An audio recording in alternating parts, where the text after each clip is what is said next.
तो क्या team India के कोच गौतम गंभीर को हटाएगी बीसीसीआई? नए कोच की लिस्ट आई, रेस में शामिल है 4 बड़े नाम।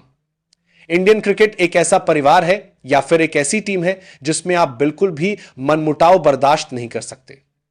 और अगर सोचिए कोच के ही खिलाड़ियों से मनमुटाव हो जाए, कोच ही मीडिया में आकर लड़ते झगड़ते नजर आए, तो फिर टीम इंडिया का बहुत बड़ा शर्म की बात है। तो क्या इन सब चीजों को ध्यान में रखकर बीसीसीआई गौतम गंभीर को हटाने वाली है? क्या है पूरा मामला, आपको बताते हैं। गंभीर के रवैया से खिलाड़ी नाराज हैं। अब ये जो ओडीआई सीरीज खत्म हुई है, उसके बाद ये खबर आई है कि गौतम गंभीर के रवैया से, गौतम गंभीर के तौर तरीकों से जो खिलाड़ी हैं वो पूरी तरह से नाराज हैं। कोच खिलाड़ियों के बीच मनमुटाव। और आपको मैं बता दूं कि कोच गौतम गंभीर और खिलाड़ियों के बीच अब टीम इंडिया में मनमुटाव शुरू हो चुका है और कुछ खिलाड़ी और कोच सेम पेज पर नहीं है और कोच भी झुकने को तैयार नहीं है, कुछ खिलाड़ी भी झुकने को तैयार नहीं है। पीसी में भी बार बार भड़क रहे हैं गंभीर। अब यह देखने को मिल रहा है कि भाई पीसी में आकर कभी मीडिया पर सवाल उठा रहे हो, कभी आप आईपीएल ओनर पर सवाल उठा रहे हो। तो भाई आईपीएल ओनर अपनी राय नहीं सुन सकता और देखने को यह मिलता है कि विराट कोहली से आपकी बात नहीं हो रही है, रोहित शर्मा से आपकी बात नहीं हो रही, जो टीम इंडिया के सबसे सीनियर खिलाड़ी हैं। तो ऐसे में इस माहौल के साथ कैसे क्रिकेट खेला जाएगा? क्या यह हो सकता है? और कौन है वो 4 खिलाड़ी जो कोच बन सकते हैं टीम इंडिया के? आपको बताते हैं। क्या ऐसा कोच टीम इंडिया में रहना चाहिए?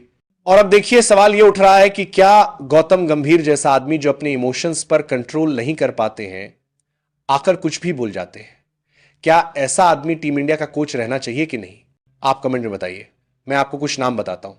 बीसीसीआई के पास 4 चैंपियन के विकल्प, और आपको मैं बता दूं कि गौतम गंभीर को हटाकर नया कोच लाने के लिए आपके पास 4 बड़े खिलाड़ी पूरी तरह से तैयार हैं। सबसे पहला नाम आता है वीवीएस लक्ष्मण का, जो एनएससीए के हेड है, नेशनल क्रिकेट एकेडमी के हेड है वीवीएस लक्ष्मण।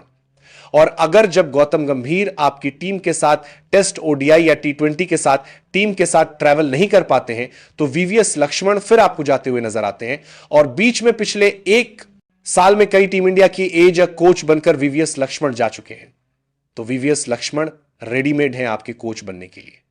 और एक ऐसे आदमी हैं जो ना किसी से लड़ते हैं, ना किसी से झगड़ते हैं, पूरी तरह से खामोश रहते हैं और अपना काम चुप करके करते रहते हैं। दूसरा नाम आता है सौरव गांगुली का, कोचिंग के लिए तैयार हूं, जो दादा ने कहा है। कुछ समय पहले उन्होंने पीटीआई को एक इंटरव्यू दिया, प्रेस ट्रस्ट ऑफ इंडिया को, जहां उन्होंने साफ कहा कि अगर आगे चल के मेरे पास मौका मिलता है तो मैं भाई टीम इंडिया की कोचिंग करने के लिए तैयार हूं। सौरव गांगुली अपने टाइम पे बहुत एग्रेसिव कप्तान थे, सच्चाई है, लेकिन पिछले कुछ सालों में हमने देखा है कि सौरव गांगुली पूरी तरह से मेलोडॉन हो चुके हैं। अगर आके वो इंटरव्यू देते हैं, स्टेटमेंट देते हैं, तो उनको पता होता है क्या बोलना है, कितना बोलना है और किसके लिए बोलना है। तो ऐसे में सौरव गांगुली भी इंडियन टीम में जोश ला सकते हैं और टीम को आगे लेके जा सकते हैं। तो ऐसे में दादा भी एक विकल्प हो सकते हैं। तीसरा विकल्प आशीष नेहरा, जीटी के सफल कोच। अब गुजरात टाइटंस को आशीष नेहरा, जीटी के नेहरा ने काफी बुलंदियों तक पहुंचाया। पहले हार्दिक पांड्या के साथ मिलकर, फिर शुभमन गिल के साथ मिलकर, और देखने को मिलता है कि आशीष नेहरा भी मैदान पर अग्रेसिव नजर आते हैं। लेकिन ऑन द फील्ड बड़े ही काम आदमी है, बड़े कंपोज्ड आदमी है, ज्यादा लाइमलाइट में ही नहीं आते कि ज्यादा प्रेस कॉन्फ्रेंसेस में आएंगे, ये कहेंगे वो कहेंगे, नहीं। बहुत ही अच्छे आदमी है।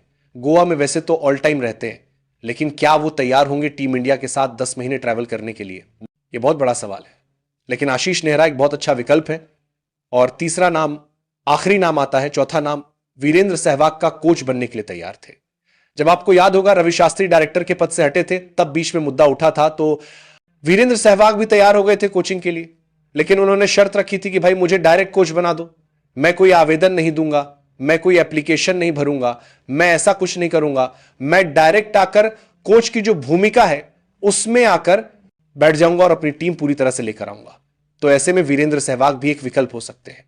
पंजाब किंग के मेंटर रह चुके हैं और एक ऐसे खिलाड़ी हैं, मनमौजी खिलाड़ी हैं, रिलैक्स रहते हैं, कूल रहते हैं, इतना ज्यादा लोड नहीं लेते और ज्यादा लड़ेंगे झगड़ेंगे भी नहीं।